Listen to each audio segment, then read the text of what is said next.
बहुजन मुक्ती संघटना महाराष्ट्र राज्य संस्थापक अध्यक्ष आयुक्त बाळासाहेब गायकवाड यांच्या नेतृत्वाखाली शेवगाव तहसीलदारची बदली करण्यात यावी या मागणीसाठी जिल्हाधिकाऱ्यांना वाद्य वाजवून आंदोलन करण्यात आलं।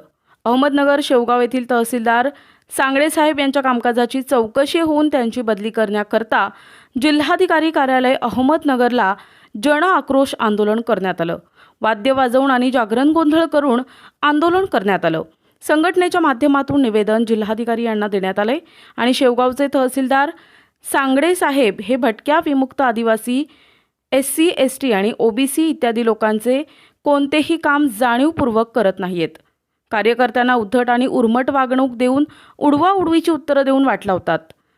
ते स्वतः जनतेचे नोकर न समजता मालक समजून वागतायत। त्यांच्या या कामकाजाला गौतम कारभाराच्या विरोधात त्यांच्या या मनमानी कारभाराच्या विरोधात शेवगावची नागरिक वैतागले आहेत।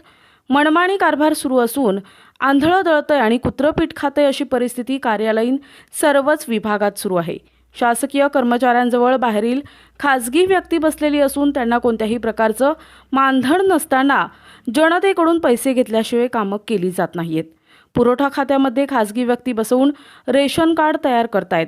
ऑनलाईनच्या नावाखाली जनतेची पिळवणूक चालू आहे।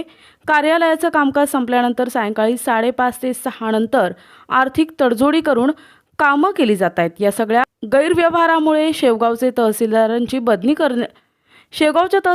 बदली करण्यात यावी या मागणीसाठी जिल्हाधिकाऱ्यांना बहुजन मुक्ती संघटनातर्फे वाद्य वाजवून आंदोलन करण्यात आले। यावेळी उपस्थित बाळासाहेब गायकवाड, अशोक ससाणे, उत्तमराव सावंत, हाजी बाबूलाल शेख, अशोक दळवी, खंडागळे, अशोक पाटोळे, लक्ष्मण काशीद, प्रवीण दुबे, कोमल पवार, राखी वाघ, साईनाथ पवार, प्रवीण निकम, आनंद पवार, सोनाली पवार, सुनीता निकम, उषा पवार आदी नागरिक आंदोलनकर्ते उपस्थित होते।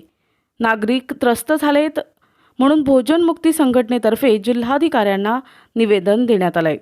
मी बाळासाहेब शामराव गायकवाड, बहुजन मुक्ती संघटनेचा अध्यक्ष।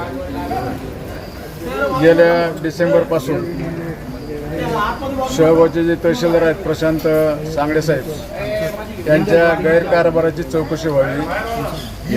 त्यांनी 2 खनिज झालं, रेशन दुकान झालं, वाळूची तस्करी झालं, येण्याचे प्रकरण असो, ह्या सगळ्या प्रकरणामध्ये गैरव्यवहार चालू आहे। कोट्यवधी रुपये भ्रष्टाचार केलेले, करोडो रुपयाचा आजही त्या त्यांचा खाजगी ड्रायव्हर हप्ते गोळा करतो, पैसे घेतात, पैसे घेतल्याशिवाय कोणतेही काम होत नाही।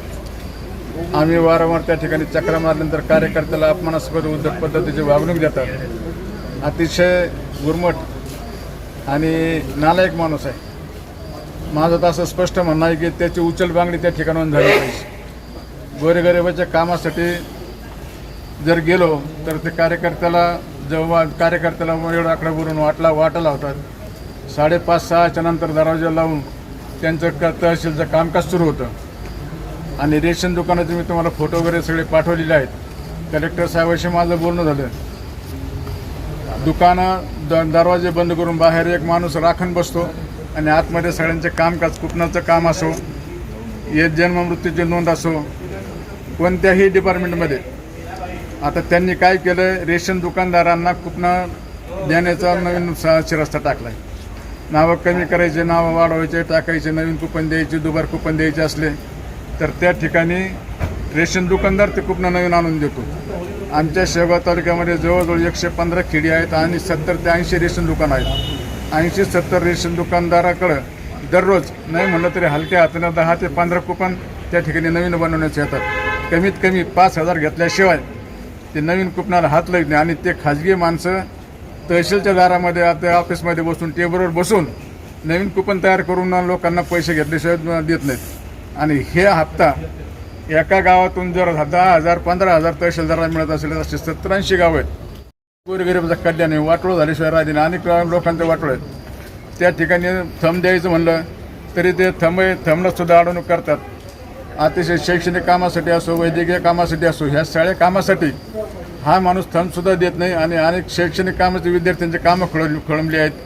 त्यांना नॅशनॅलिटी असो, डोमेसाईल असो, इतर कोणतेही दाखले शैक्षणिक कामासाठी असो, वैद्यकीय कामासाठी हा काय त्या कागदाला हात लावत नाही, थंबही मिळत नाही। 8-8 दिवस अधिकारी फरार असतात, त्यांच्या प्रत्येक टेबलवर एजंट बसलेले। आणि एजंट पैसे घेतल्याशिवाय जनतेची पिळवणूक केल्याशिवाय कोणतेच काम करीत नाही. आणि यांना काय पगार आहे का तिथं? अजिबात नाही. लोकांकडून पैसे उकळायचे, तेच खायचे आणि लोकांना त्रास देऊन मुद्दाम पिळवणूक करायची. एका कागदासाठी 5-5 हजार रुपये 2-2 हजार रुपये जर द्यावे लागत असतील तर निश्चित प्रमाणामध्ये शेवगाव तालुक्यामध्ये मला वाटतं आंधळदळदळ कुत्रेपीठ खात अशी परिस्थिती झालेली. अंधेरनगरी चौपटराज काय म्हणते चौपटराज चौपट खाच नुसतं खाजायचं काम सुरू आहे. लोकांकडून पैसे काढायचं काम चालू आहे. हा तहसीलदार या ठिकाणून गेला पाहिजे, निलंबित झाला पाहिजे.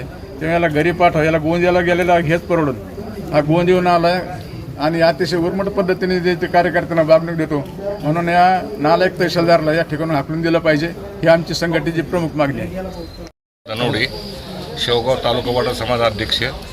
माझी एक विनंती आहे कलेक्टर साहेबांना की मी मुख्यमंत्र्याला तक्रार केलेली आहे.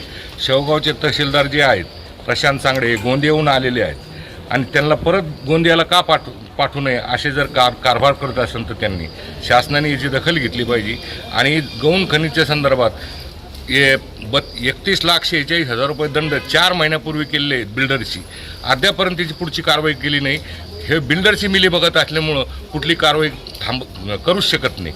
कारण मिली बघत असल्यामुळं पैशाची आस जास्त लागलेली. टेबला खोलून पैसे पाहिजेत. काय टेबला खोलून पैसे कसे घेता येईल ते पाहायचं. पुरवठा खात्यामध्ये तसंच, प्रत्येक टेबलावर तसंच आहे. पैसे दिल्याशिवाय काम होत नाही. आणि दप्तर दिरंगाई सुद्धा तसेच पडू नये किती दिवसापासून. दप्तर दिरंगाई अंतर्गत कारवाई झाली पाहिजे. दप्तर दिरंगाईवर कलेक्टर साहेबांनी याच्याकडे दखल घेतली पाहिजे. कलेक्टर साहेबांनी स्वतः व्हिजिट दिली पाहिजे आणि तिथला कारभार पाहायला पाहिजे. मग त्यांच्या निदर्शनास येईल की आपले सरकारी माणसं कसे काम करतात. रुपयाचा स्टॅम्प आहे तो 120 रुपयाला भेटतोय. 20 रुपयाचं तिकीट भेटतंय. आणि देणार सही करून घेणारे लोक 150-200 रुपये घेत आहेत टायपिंग करून देणारे. त्याशिवाय ते तहसीलदार काहीच कामं करीत नाही. आणि 6 महिने झाले कुपन दिलेलं आहे. मी लोकांची कुपनं जाते घेऊन तर मला म्हणते उर्जट भाषेमध्ये का नाही करणार सही, नाही करणार अंगठा, जा निघा इथून शेतूमध्ये जा. जातीचे दाखले नाही होणार, ना उत्पन्नाचा दाखला नाही होणार. कोणचंच काम होत नाही त्या तहसीलदाराकडनं. त्यांना निलंबित करण्यात येणार, हाकलून द्या त्यांना.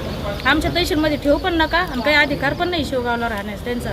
त्यांना असं वाटतं की आमचंच तहसील आहे, मी स्वतःचा बॉस आहे त्या तहसीलचा. तहसील जनतेचाच बॉस झालो.